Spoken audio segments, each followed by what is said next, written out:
My name is Brianna Caldwell. I'm 35 years old. And I didn't know that 9 years with the same man could start unraveling because of 3 nights he chose to vanish, then come back like I didn't deserve an explanation. We weren't the kind of couple that posted dramatic captions online. We had the quiet kind of life, the kind that looks boring to strangers and feels safe to the people living inside it. 2 kids, Mason, 7, all elbows and questions. Lily, 5, still small enough to fall asleep mid-sentence. A house that always had at least one laundry basket waiting. Weekend trips to the park. Family dinners where someone inevitably spilled something, and I always pretended it didn't bother me as much as it did. Ethan, my boyfriend, my partner, the father of my kids, worked a regular schedule. I did too. We split parenting more evenly than most people we knew. It wasn't perfect, but it was ours. Predictable, normal. Up until about 6 months ago, I would have told you we were fine. Not fireworks, not romance movie passion, but stability. And then Wednesday happened. It was early autumn, the kind of day where the morning air feels crisp, like the world is trying to warn you something is changing. Ethan mentioned, casually, that he might go out after dropping the kids at school.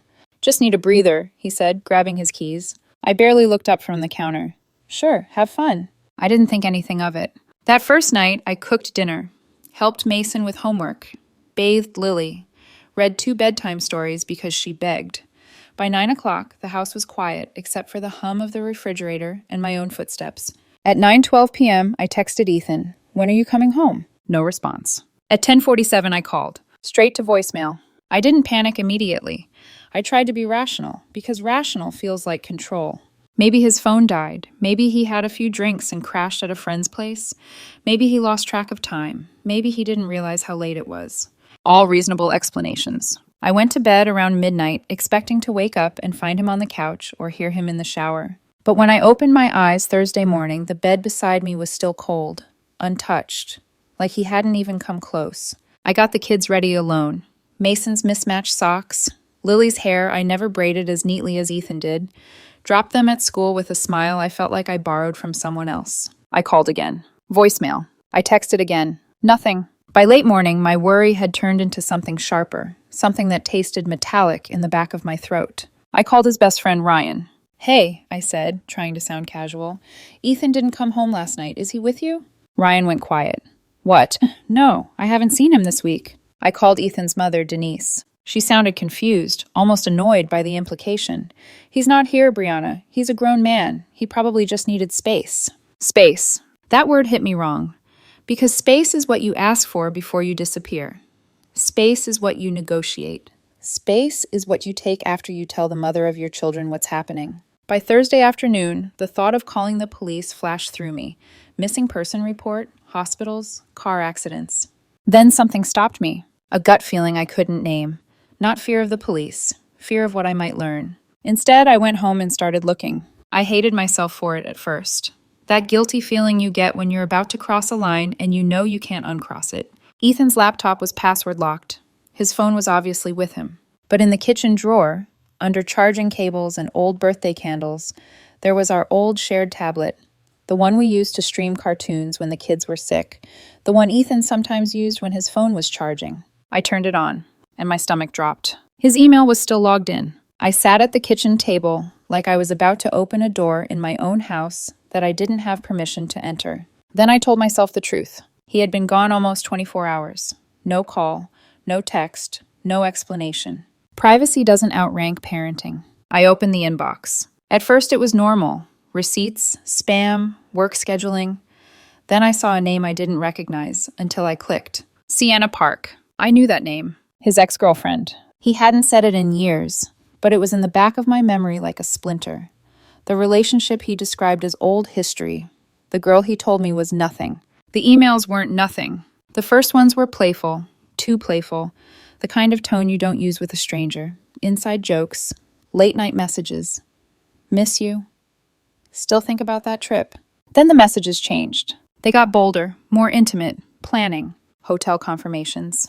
Can't wait to have you to myself. She doesn't understand you like I do. And the sentence that made my blood run cold. Sometimes I wish I could just leave everything and start over. Everything. That meant me. That meant Mason and Lily. I stared at the screen, scrolling, reading months of betrayal like it was a story happening to someone else. Like if I kept reading, I'd find the part where it wasn't real. But it was real. Thursday night came, then Friday morning. Still no Ethan. I kept the kids fed, smiling, safe. Mason asked Thursday night, "Where's Dad?" I said, "He's with a friend. He'll be home soon." I hated myself for lying, but I didn't know how to tell my son his father had chosen silence over him. Friday night, I didn't sleep. I lay in the dark staring at the ceiling, replaying every message I'd read, every phrase, every little complaint about me, about our life. And while I lay there, something changed inside me. Not into rage, into clarity. Because Ethan wasn't missing. Ethan was choosing. Saturday morning around 10 o'clock a.m., I heard a car in the driveway. The kids were in the living room watching cartoons. I told them to stay put, like my voice could keep the world from shifting. I opened the front door. Ethan walked up the path looking tired, but otherwise normal, like he'd been gone a few hours, not 3 days. He walked past me without meeting my eyes, headed straight into the kitchen. I followed him. He poured a glass of water, drank it, set it down like nothing happened. "Where were you?" I asked. My voice sounded calm, too calm, like it didn't belong to me. He didn't even flinch. "Out." "Out where?" I kept my tone even, but I could feel my heart punching against my ribs. "You've been gone for 3 nights. You didn't answer anyone. The kids asked for you." He shrugged. "My phone wasn't off. I just didn't feel like answering." I stared at him. "You didn't feel like answering." He leaned back against the counter like I was overreacting. I needed space. "Space doesn't mean disappearing," I said. "Space doesn't mean making your children wonder if you're alive." He took another sip of water, then looked at me with this casual dismissiveness that made something in me go perfectly still. "Look," he said, "where I was is none of your business. I'm an adult. I don't need to report my every movement to you." There it was. Not guilt, not remorse. A boundary drawn like I was the problem for asking. Something in me snapped into place, not a breakdown. A decision. "All right," I said quietly. He blinked, surprised. "All right?" "Yeah," I repeated. "All right." I walked out of the kitchen and into my home office. Because while he was gone, I hadn't just been crying into pillows. I had been compiling.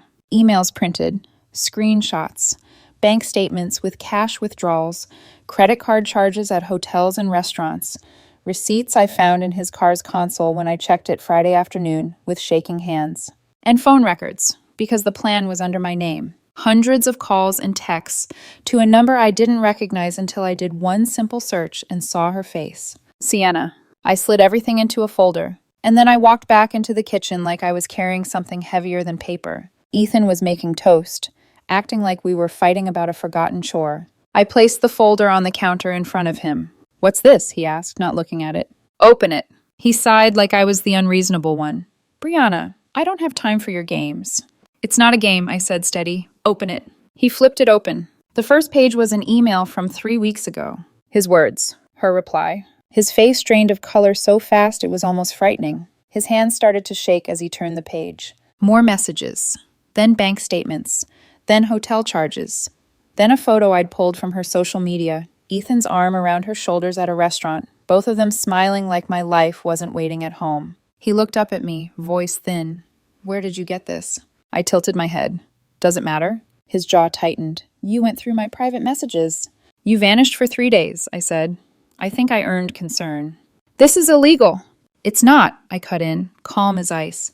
"Shared devices, shared accounts. And the phone records? That plan is under my name."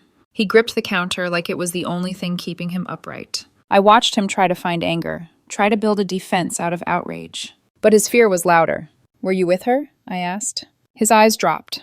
"Ethan," I said, my voice still quiet. "Answer me." He swallowed. "Yes." The word landed in the kitchen like something breaking. "Where?" I asked. "A hotel," he muttered, "a few hours away." "And her husband?" I asked, because I already knew the answer would expose what kind of person he'd become. "Does he know?" Ethan's mouth twisted. "I don't know. That's not my problem." "Not your problem." Like our kids weren't his problem those 3 nights. I didn't scream. I didn't throw anything. I just stared at him and felt my last hope evaporate. "You want to fix this?" I said, and even I didn't know if I meant it. "Then you end it now. Completely. Block her. No contact, counseling, total transparency." I watched his face, his mind working, weighing options. And then he said the sentence that ended us. "I need time to think." I nodded slowly, like I was accepting a business decision. "You need time," I repeated. He tried to soften his voice. Bree, this is big. No, I said, and my calm scared even me. It's not big, it's simple. If you wanted this family, you wouldn't hesitate. His eyes flickered. Panic, calculation, anger. I stepped back and pointed toward the hallway. Pack a bag, I said. You can stay with your mom, a friend, a hotel. I don't care. You can't kick me out, he snapped. This house is in my name, I replied. I bought it before you moved in.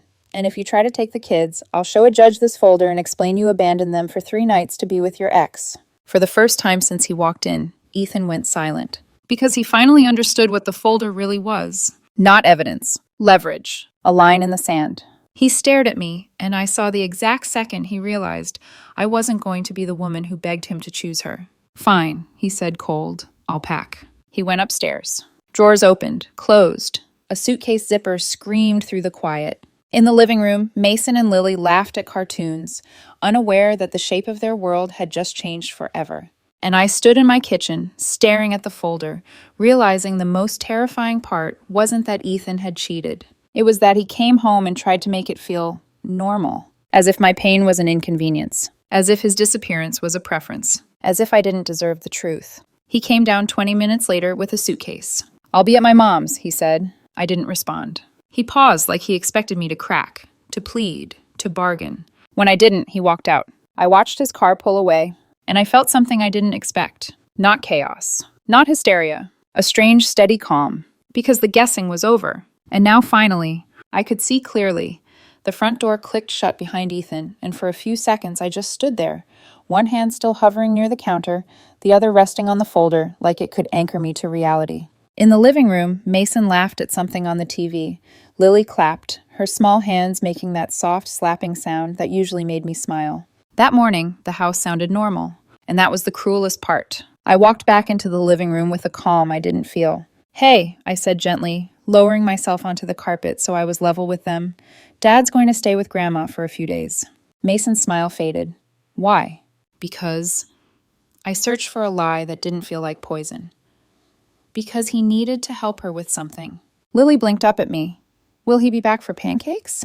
Soon, I said, and my throat tightened around the word. They accepted it because kids accept what they have to. They went back to the cartoon like their world hadn't just been split down the middle. I went into the kitchen and finally let my hands shake. I didn't cry. Not right away. Tears felt too fragile for what I needed to do next.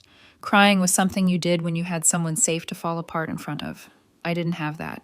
What I had was evidence, and 2 children who would wake up tomorrow needing breakfast, clean clothes, and a mother who looked like she knew what she was doing. So I did the only thing I could do. I made a plan. That afternoon, while the kids napped and the house felt suspended in an unnatural quiet, I called a family law attorney. My voice sounded steady, professional, like I was setting up a meeting for a project deadline, not dismantling my life. Primary custody, I said when she asked what I wanted. The lawyer paused, just long enough to confirm she'd heard me correctly. He left for 3 nights, I continued, forcing myself to speak in facts. No contact, no child care arrangements, no explanation. I have documentation of the affair and financial spending. Do you have proof of abandonment? She asked. I looked down at the folder on my desk, at the printed phone logs with the long blank space where he'd ignored call after call. Yes, I said softly, I do. We scheduled a consultation for Monday morning. When I hung up, I stared at the phone in my hand and felt something strange wash over me. Relief. Not because I was happy, because for the first time in months, maybe longer than months, I wasn't waiting for Ethan to decide who I was allowed to be. I was deciding. That night, after I tucked Mason and Lily in, I sat at the kitchen table with a notepad and wrote down everything I could remember with dates and times. Wednesday. Ethan left after school drop-off. Wednesday night. No response. Thursday morning. No contact. Called friends. Called his mother. Thursday afternoon. Found messages. Friday. Still missing. Saturday. Returned. Admitted hotel with Sienna. I wrote it like a police report, like an affidavit, like a woman who knew that emotion wasn't what wins custody. Consistency does. Facts do. And then, because betrayal is never satisfied with one hit, I heard my phone vibrate. Ethan's name lit up the screen. Incoming call. My first instinct was to answer. Not because I wanted to hear him, but because some old version of me still believed that if I just listened hard enough, I could find the explanation that made this less evil. I stared at the screen until the call stopped. Then my phone buzzed again. A text. "I'm sorry, can we talk?" I didn't respond. A minute later, "Please, I didn't mean for it to happen like this." Like this. Like he'd tripped and fallen into a hotel room with his ex-girlfriend and just stayed there for 3 nights. I locked my phone and put it face down on the table, like even looking at his words could contaminate the air. I didn't sleep much. Every time I closed my eyes, I saw his face when he opened that folder. Pale, startled, furious that he'd been caught. Not sorry. Cornered. In the morning, I made pancakes because Lily had asked. I packed lunches. I drove the kids to school. In the pickup line, other moms waved at me, normal and unaware. I waved back like I was part of the same world. Then, as soon as I got back into my car, I stared at the steering wheel and finally let a tear slide down my cheek. Just one. Then I wiped it away and drove to work. Because bills don't pause for heartbreak. By lunchtime, Ethan had tried again. This time from a different number. I didn't answer that either. Then the tone of his messages started changing. The way they always do when apology stops working. "You're really going to do this? You're blowing up our family over one mistake. You always do this. Go cold and punish me." Punish. Like asking for truth was abuse. Like consequences were cruelty. I read the messages once, then forwarded them to a separate folder in my email titled Evidence. Because that's what I was living in now, a version of reality where everything needed to be documented. 2 days later, his mother called. Denise's name flashed across the screen. I almost didn't answer. Then I did, because I knew she would keep calling until she got what she wanted. "Brianna," Denise said immediately, voice trembling with a performance of grief. "Ethan is devastated." I leaned back in my chair. He should be.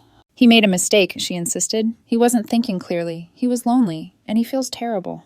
I let out a quiet breath. Lonely doesn't make a grown man abandon his kids for 3 nights. Denise ignored that. "He ended it." The words landed like a carefully placed chess move. He ended it. As if that was supposed to fix the way my son asked where his father was. As if that erased the hotel receipts, the emails, the lies. "Did he end it?" I asked, before or after he realized he couldn't keep both. Denise's voice sharpened. "That's not fair." "Neither is disappearing," I replied. "He wants to come home," she said. "He wants to do counseling. He wants to work things out." I almost laughed, because the timing was so predictable it was insulting. 2 days ago, when I asked him to end it and fight for our family, he needed time to think. Now that he's living at his mother's, now that he feels the discomfort of consequences, suddenly he's ready to rebuild? "Denise," I said softly. When I confronted Ethan, I gave him a choice. End it completely or leave. He was overwhelmed, she snapped. He didn't know what to say. "No," I said, voice steady. He knew exactly what to say. And what he said was, "I need time to think." Silence. Then Denise lowered her voice to that syrupy tone women like her save for manipulation. "Think of the children." I stared at my kitchen window, at the way sunlight fell across the counter like it was any other day. "I am thinking of them," I said. "That's why he's not here." Denise inhaled sharply. "So you're divorcing him?" "I'm filing," I corrected, "and my attorney will handle communication moving forward." "You're being dramatic," Denise hissed. "Marriages survive worse." "We aren't married," I said, and the truth felt like a blade. "But we are parents, and he failed that job." Denise's voice went quiet, dangerous. "If you take him to court, you'll embarrass him."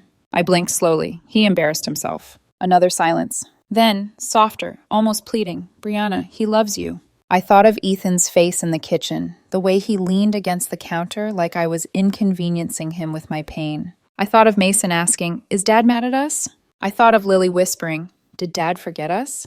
"I don't care what he says he feels," I told Denise, my voice so calm it almost didn't sound like mine. "I care what he chose." Denise exhaled like she was losing patience with my refusal to be controlled. "You're going to regret this," she said. "No," I replied. "I'm going to recover from it. There's a difference." I ended the call. For a long moment, the kitchen was still. Then my phone vibrated again. A new message from an unknown number. "Brianna, this is Mark Ellison. I'm Sienna Park's husband. I think our lives may be colliding. Can we talk?" My chest tightened, not with shock, but with a grim recognition. Of course, because betrayal never stays contained. It spills. It destroys everything it touches. I stared at the message, my finger hovering. I could ignore it. I could protect myself from more pain.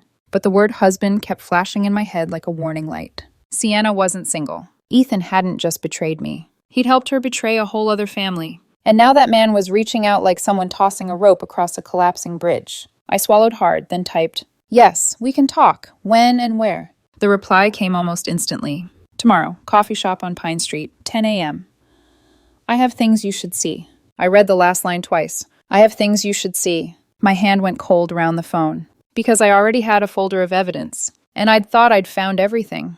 But that sentence, the speed, the urgency, the certainty, it made me realize something that twisted my stomach into a knot. I might have only seen the part of the story Ethan couldn't hide, not the part he never planned for me to discover. I put my phone down, then turned toward the living room, where my kids were building a tower of blocks like nothing bad could ever reach them. I watched Mason carefully place a piece on top, tongue sticking out in concentration. Lily giggled and clapped when it didn't fall. And I felt the weight of tomorrow press against my ribs. Because whatever Mark Ellison had, it was going to change things. Maybe not legally, but emotionally. It was going to fill in the blanks Ethan had left behind with silence. And I didn't know if I was ready to see the rest. But I knew this. I wasn't going to look away. The coffee shop on Pine Street smelled like burnt espresso and fresh pastries, too normal for a meeting that felt like it could detonate what little emotional stability I'd managed to build. I arrived 10 minutes early and chose a table in the corner, my back against the wall. It wasn't paranoia, it was instinct. When your life cracks open, you start positioning yourself where you can see everything coming. Mark Ellison walked in exactly at 10. I recognized him immediately, not because I'd ever met him, but because I'd already seen fragments of his life through the same digital windows that had betrayed mine. Family photos on Sienna's social media. A tall man with tired eyes, the kind that don't come from lack of sleep, but from prolonged disappointment. He spotted me and hesitated, like he wasn't sure which woman at the table was me. When I stood, his shoulders dropped a fraction, as if the relief of recognition came with dread. "Brianna?" he asked. "Yes." He shook my hand, then gestured to the chair across from me. "Thank you for meeting me. I wasn't sure if you would." "I wasn't sure if I should," I admitted, "but here we are." He nodded, rubbing his palms together like he was warming them. "I don't want to waste your time," he said, "and I don't want to dramatize this. I'm here because I think you deserve the full picture." That sentence alone told me more than any apology could have. Mark pulled out his phone, hesitated, then set it face down on the table. "I found out 2 weeks ago," he said. "I didn't confront her right away. I needed to be sure." "About Ethan?" I asked. He exhaled. "About everything." He slid a thin manila envelope across the table. My fingers hovered over it, a familiar dread curling in my stomach. "I already have evidence," I said quietly. "I know," he replied. "That's why I'm careful about what I'm sharing. I won't give you anything you don't need, but there are parts you should know." I opened the envelope. Inside were printed hotel confirmations, dates overlapping with work trips Ethan had told me were mandatory. Screenshots of messages where Sienna talked about how easy it was to lie to both of us. A screenshot of a calendar entry labeled E-Escape, a recurring event. "Escape." Mark's voice was steady, but his hands shook slightly as he spoke. "She told him she felt trapped," he said. That being with him reminded her who she was before kids, before responsibility. I swallowed hard. He said the same thing about her. Mark let out a bitter half-laugh. Of course he did. We sat in silence for a moment, two strangers staring at proof of the same betrayal from opposite sides. "My kids are 9, 6, and 4, Mark continued. They thought their mom was working late, or visiting friends.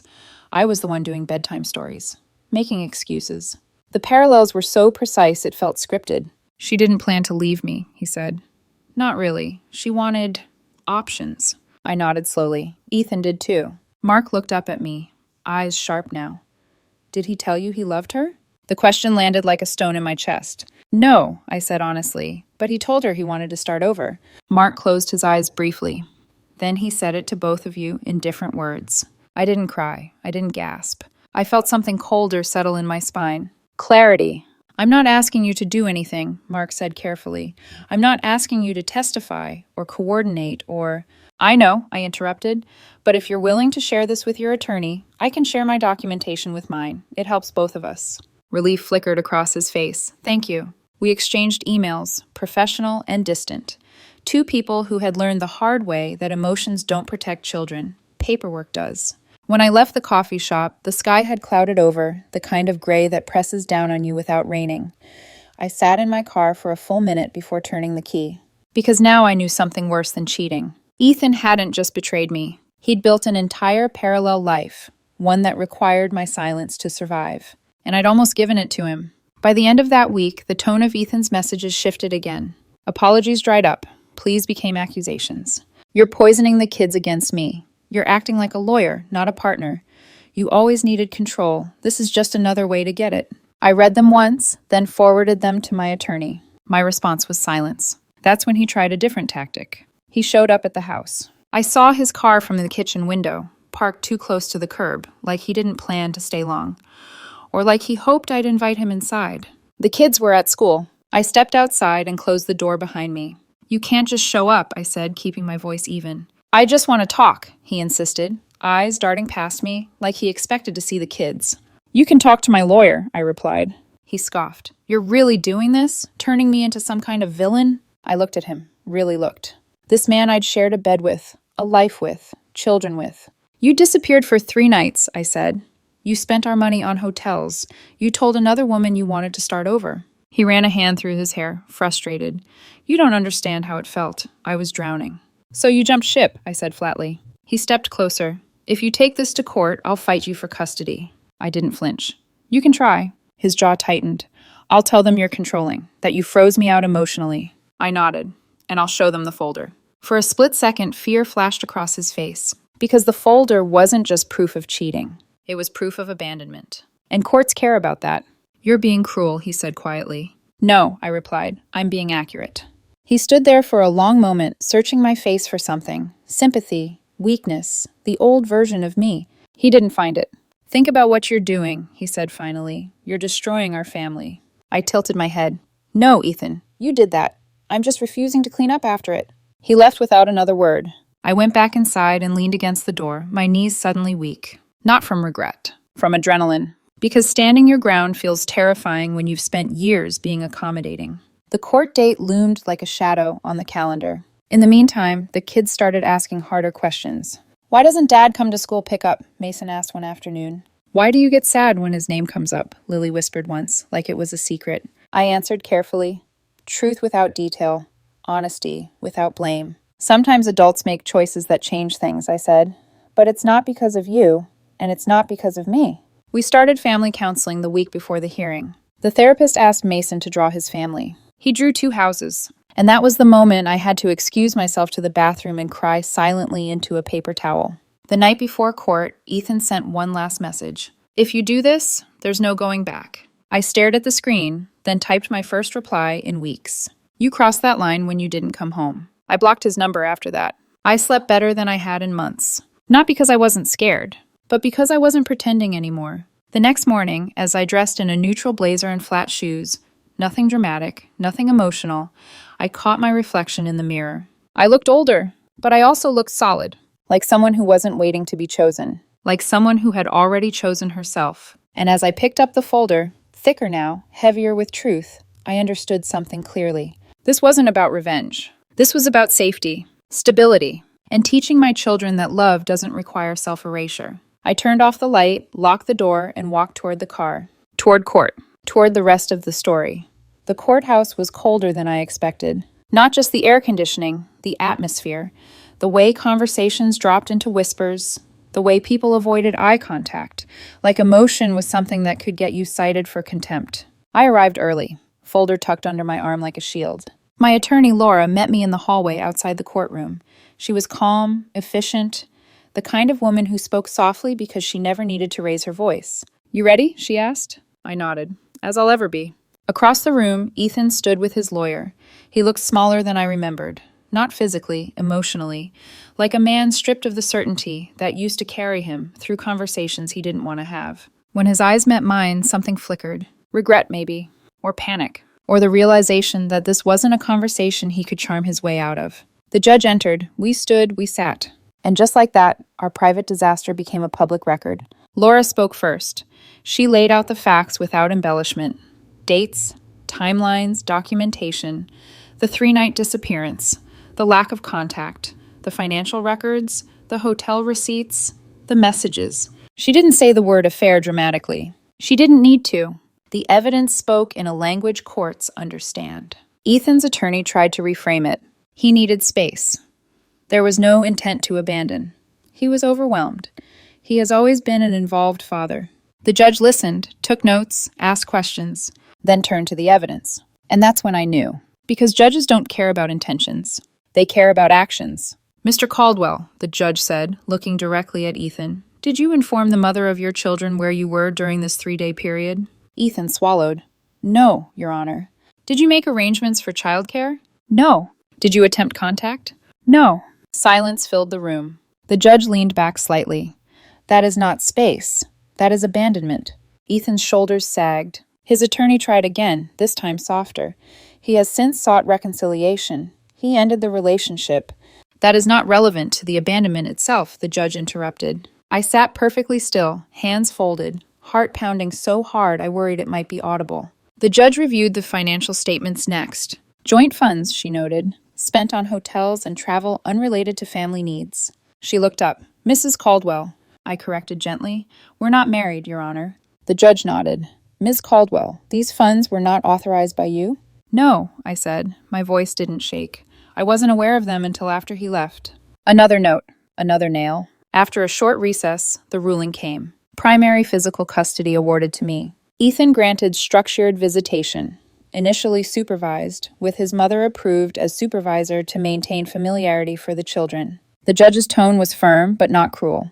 This is not punitive, she said. It is stabilizing. That word echoed in my chest. Stabilizing. That was all I'd wanted from the beginning. When it was over, Ethan didn't look at me. He packed his papers, stood slowly, and walked out of the courtroom like a man carrying something too heavy to name. Outside, Laura smiled gently. You did well. I exhaled for what felt like the first time in weeks. The aftermath wasn't dramatic. It was quiet. Paperwork, schedules, therapy appointments. I picked the kids up from school that afternoon like any other day. How was court? Mason asked, because kids sense when something big has happened even if they don't understand it. It went okay, I said. We're going to be all right. And for the first time, I believed it. 3 months later, the other household officially collapsed too. Mark emailed me once, short, professional. Filed, finalizing custody arrangements. Thank you again. That was it. No shared trauma bond, no lingering connection. Just two people who survived the same storm and walked in different directions afterward. Family counseling became part of our routine. Every Wednesday at 4, we sat on a couch that smelled faintly of lavender and old books. Mason learned how to say, I feel angry, instead of slamming doors. Lily learned that it was okay to miss her dad and still feel safe with me. I learned that strength doesn't mean never crying.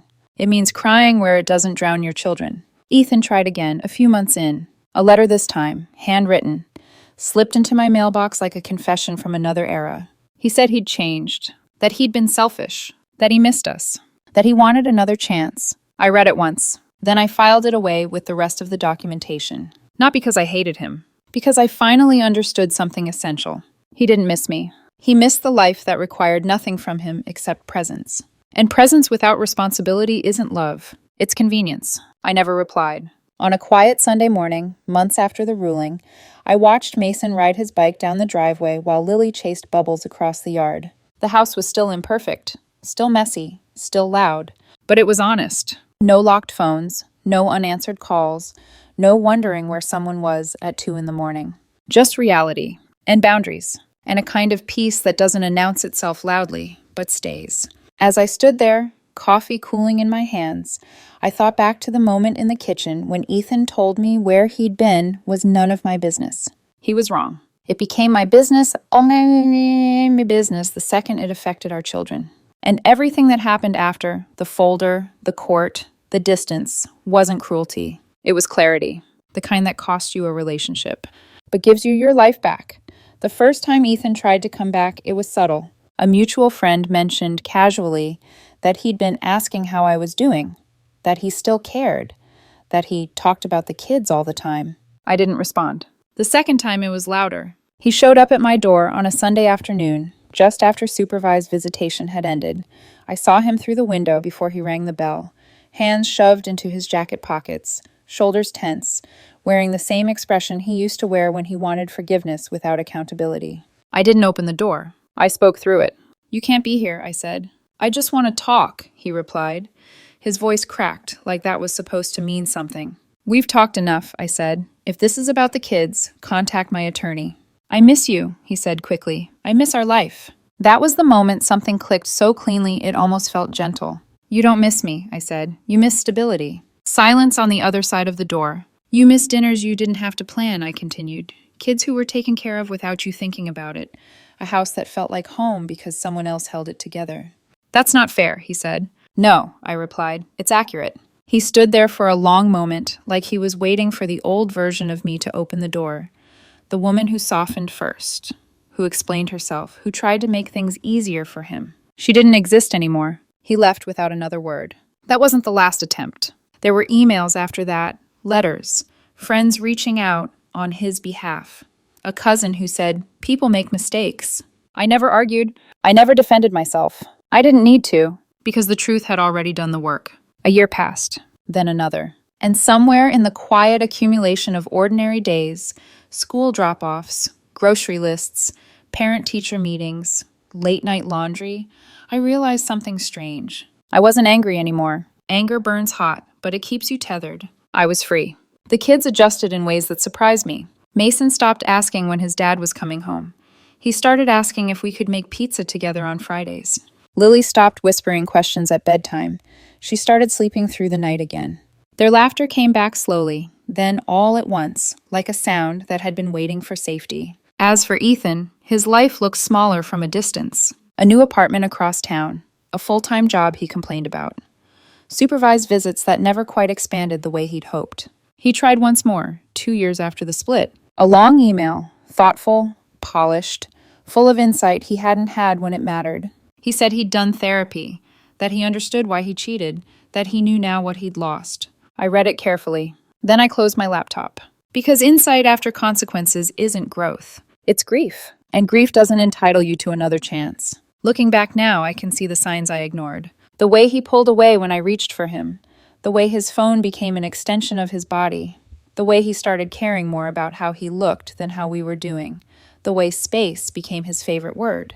But I also know this. I didn't cause his betrayal. I didn't miss something obvious because I was careless or naive. He hid it deliberately. And responsibility belongs to the person who chooses deception, not the one who trusted. The folder I placed in front of him that morning changed everything. Not because it exposed the affair, but because it exposed me to myself. It showed me that I was capable of acting instead of waiting, of choosing clarity over comfort, of drawing a line and standing behind it. People sometimes ask if I regret not trying harder to save what we had. The answer is always the same. I tried exactly as hard as someone should try when the other person still has a choice. I offered him one. He couldn't make it. That told me everything I needed to know. Today my life is quieter. Not smaller, quieter. The kids are thriving. We have routines that belong to us, traditions we built from scratch, a home that feels safe because no one inside it is pretending anymore. I'm not dating yet, not because I'm afraid, but because I'm at peace. And peace is not something you rush to replace. The silence Ethan fell into when he saw what was inside that folder wasn't just shock. It was the sound of consequences finally arriving, of a man realizing too late that freedom without integrity is just another kind of loss. And as for me, I didn't win. I reclaimed my time, my children's stability, my sense of self. Some endings don't need revenge. They just need truth, and the courage to walk away once you see it clearly.